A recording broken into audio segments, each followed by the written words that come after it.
Social discrimination. Now you guys might already be guessing what I'm going to talk about, because social discrimination, this issue is nothing new. You already know how significant of a factor it is in deciding the development of an individual, the progress of a nation, and even for a better future. You know how crucial this situation is. So what am I going to talk about that's going to change what you already know, right? That's why I want to say, just stop right there. Because what I'm going to say right now is going to change your perspective and make you think in a different way. After the end of this discussion, you're going to question yourself, and you have to question the idea you have about social discrimination. That social discrimination, has it improved in the recent years? Are you living in a better society? Are we heading for a better future? You are going to question that, I guarantee. So, getting into that, social discrimination, why I think that it has not actually improved that much. I mean, the evolution of the idea of social discrimination has changed over the years. Social discrimination is definitely what it used to be.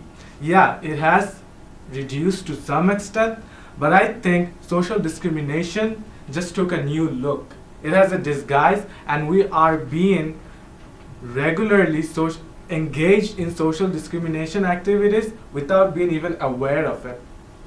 Now you're thinking what I'm talking about, right? Just hold on to that thought as I go into my presentation. So everyone knows Russell Peters, right? He's a famous stand-up comedian. And why is he famous for? What are his jokes?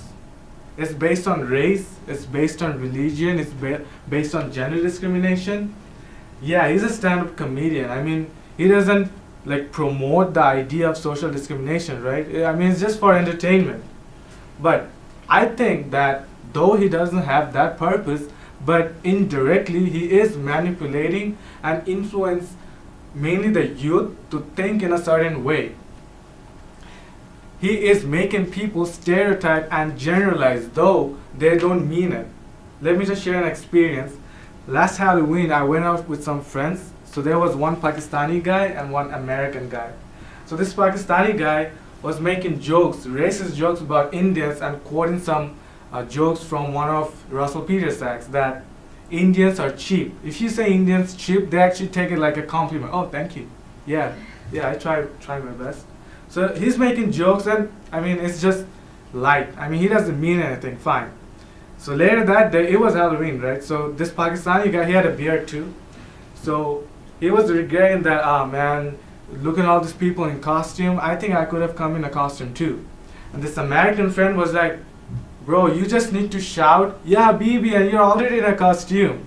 See what I did there? So this isn't right. And this Pakistani guy, surprisingly, he got insulted. He got offended, and he thought he was insulting his religion. Do you see the irony there?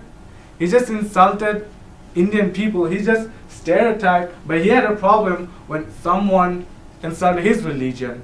And this is all based on, influenced by these people's acts. These are mainly jokes, but they're forcing us to think in a certain way that, yes, there is a difference. There is an inequality. There is discrimination. Another example. Advertisements like this, media advertisements. See, what they say is that men and women are equal. Then what is the point of making these advertisements when they are intentionally demeaning women and showing them as an object of pleasure? But what they say is that's not our purpose. We're not discriminating anyone. This is just an advertise. Well, if you believe in that idea, I don't know how this advertisement seems practical, right?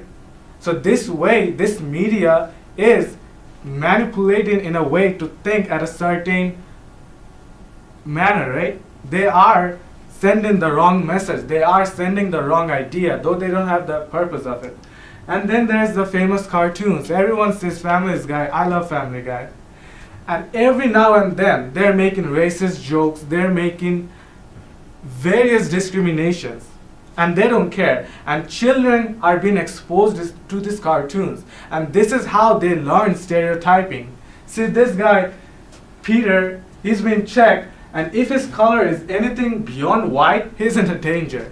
See, this is just a joke. But then again, if you believe in equality, if you believe there's no discrimination, there's no difference, then what is the point in doing these cartoons, right?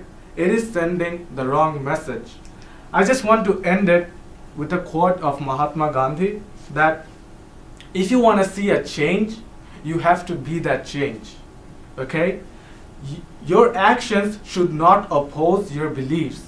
You believe there should be no difference, there should be no discrimination, that everyone is equal based on their race, gender, religion, and whatnot. But your actions should also show that. Okay? I'm a big fan of Russell Peters, and I actually love watching Family Guy.